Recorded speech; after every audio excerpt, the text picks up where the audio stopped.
Alright, ready? And once you're done sharpening, you always want to be sure to clean off the blade of the excess grease. So just bring it around like this. Make sure you're wearing gloves because you want to cut your fingers. And once you've gone all the way around, just discard the paper towel.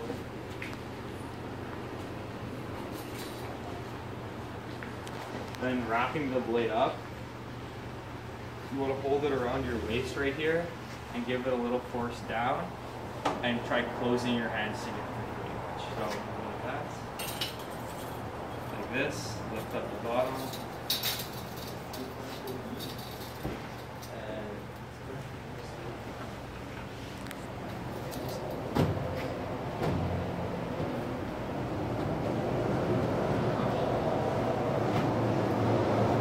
and you want to grab a little piece of